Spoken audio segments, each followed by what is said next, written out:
discussing the topic of the Roaring Twenties. And our essential question for this unit is, how did life change for various groups of Americans during the 1920s?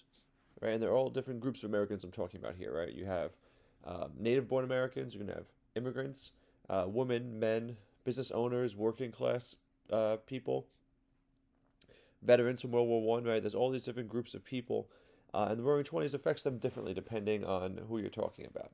And so the goal for this unit is to keep that question in mind and think about every time we talk about something, well, how does this affect different groups? Or is it geared towards any particular group? So right after World War One, briefly in the beginning of the 1920s, 1920, 1921, there was a recession, an economic recession, right? A decline in the economy. And that's really directly related to the end of the war, right? When the war began, there was suddenly a new demand for certain materials, food for the soldiers, um, weapons for the soldiers, tools, technology, right? And so many new factories developed as a result to kind of meet the demand of the wartime. And then when the war is over, those things aren't needed as much, right? And so many factories close because the demand is no longer there.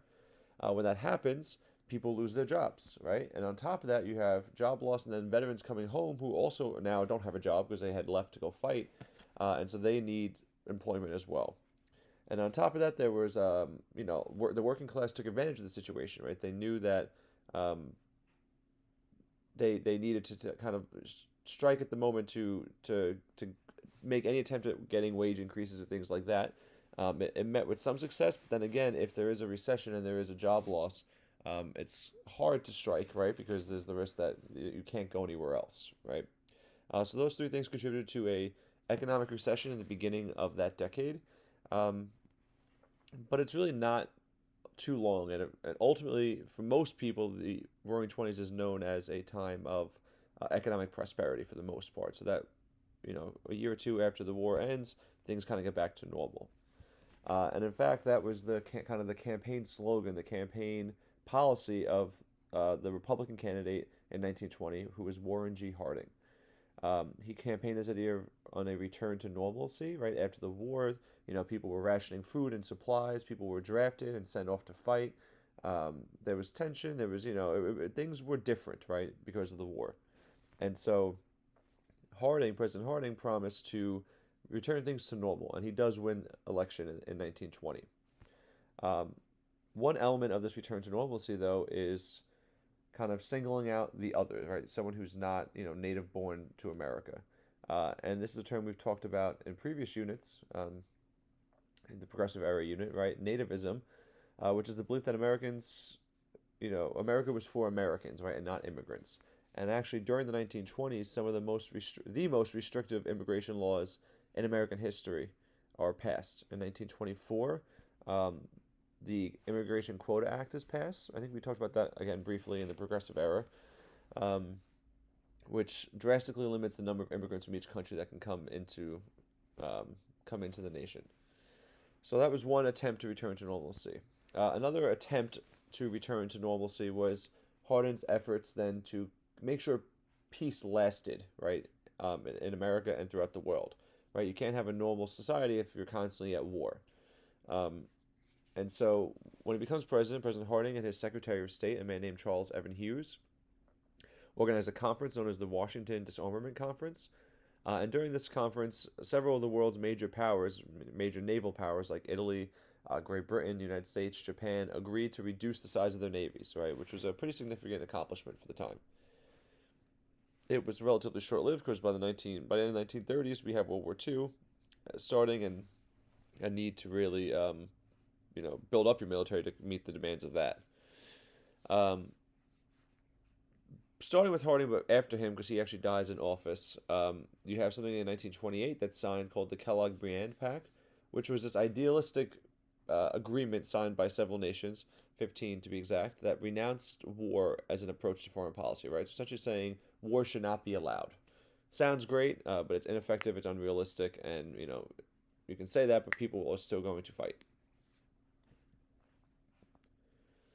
A key element of keeping the peace in the world, so the Americans thought, was making sure that the countries who were owed money, reparations from World War I, received what they needed. And on top of that, the U.S. had lent lots of money to Britain and France and wanted that money back as well. And so the United States actually does a couple of things, right? One thing they do is that in 1922 they pass a very high tariff. And a tariff is actually a tax on anything that's imported into the country.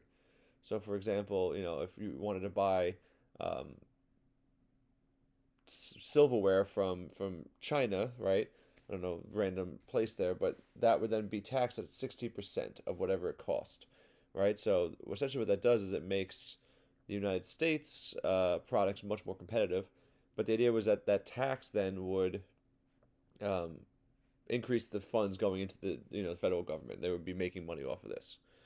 Um, the European nations were furious at this, right? Because they were not going to make any money off of their products if it was taxed 60%. That would not be effective. On top of that, you have France really pressing Germany for the reparations, because they needed that money from Germany so they can then pay it to the United States, and that becomes really tense because Germany is so broke and so destroyed from this war that they really can't afford to pay it, and it leads to the risk of increased conflict again.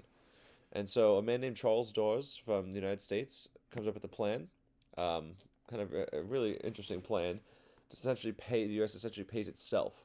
What it does is it loans money to Germany so that it can pay back France and Britain, and then in return, France and Britain then can use that money to pay back the United States.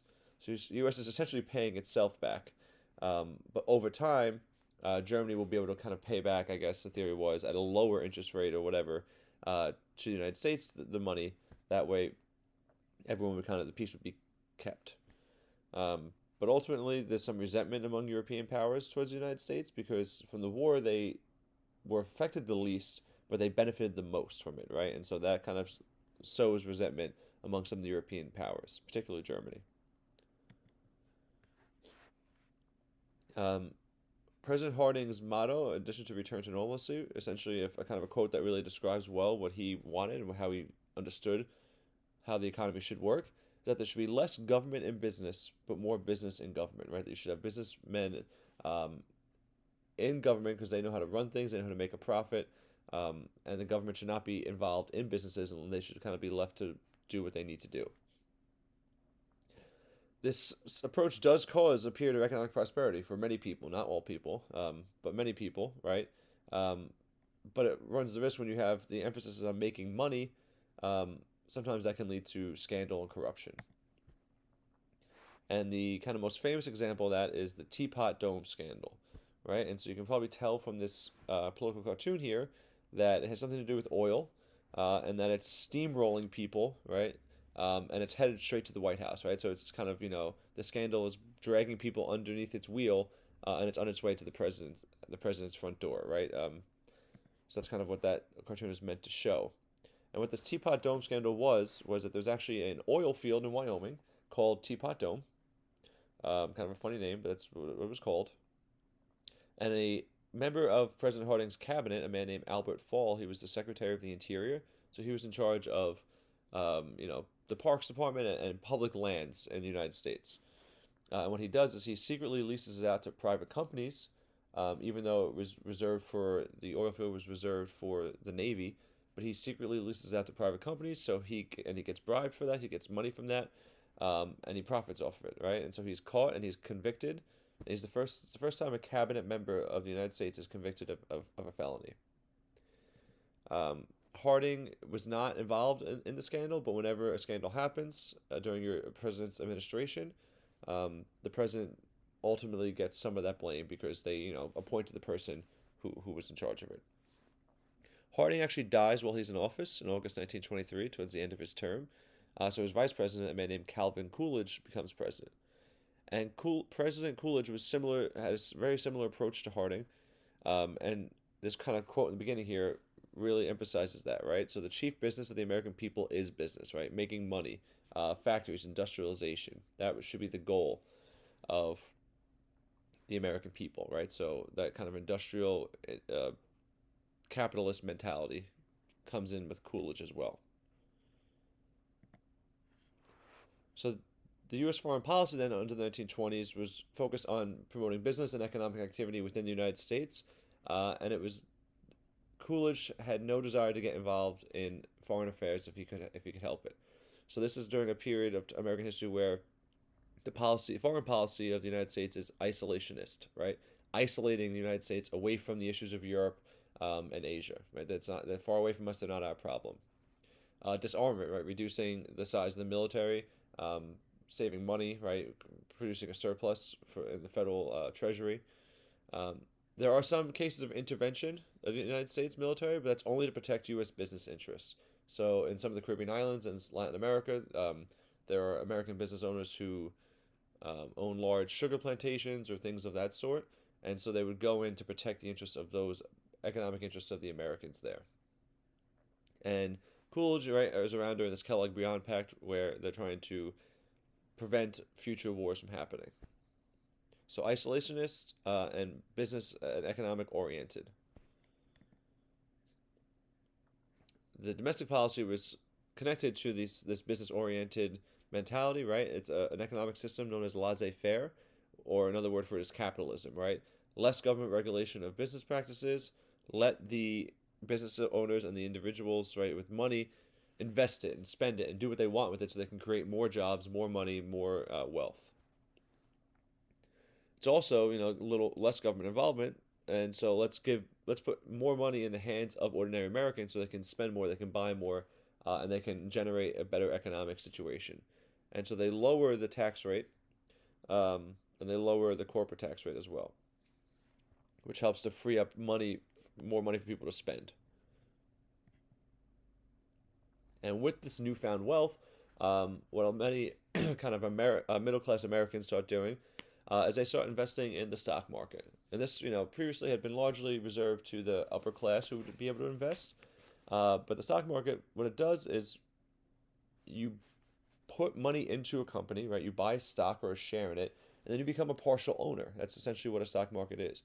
And so when the value of the company goes up, you receive a profit, right? You make a profit off of it. And so it's a way of kind of investing money so that it makes more money for you without you actually doing any work, right? And it's a very attractive thing to do, right? It seems like quick, easy money. And it a lot of times can be, but sometimes when stocks go down, right, then suddenly you're out of that money. And so it can be tricky, and that's what's going to cause problems in the 1930s during the Great Depression. Right, and on the right-hand side here, we have kind of reasons why companies become publicly traded and have stock, right?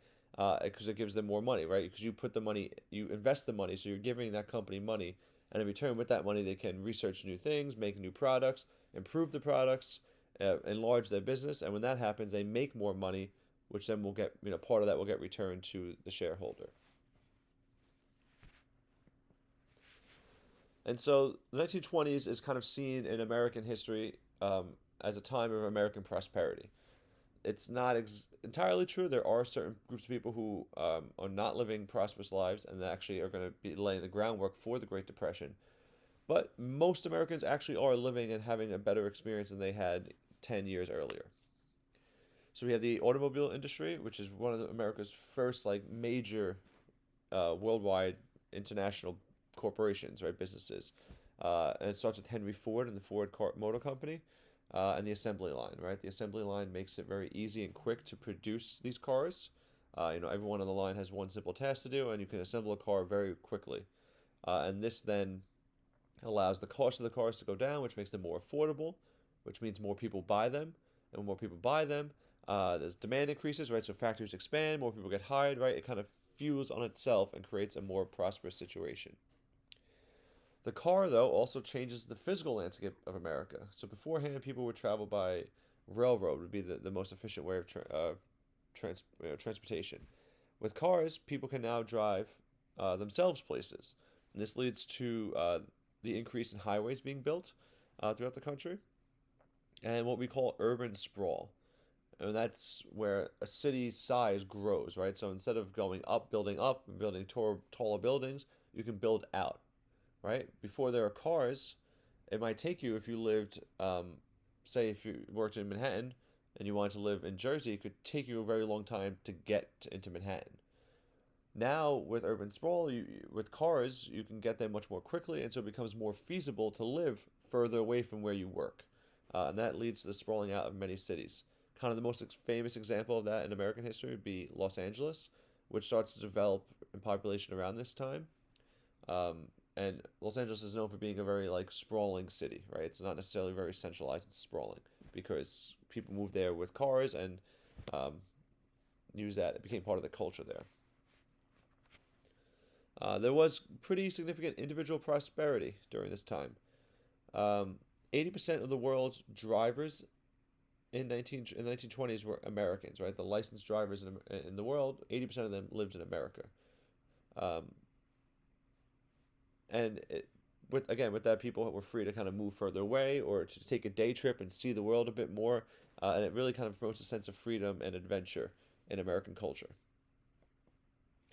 This is Route 66, which is a famous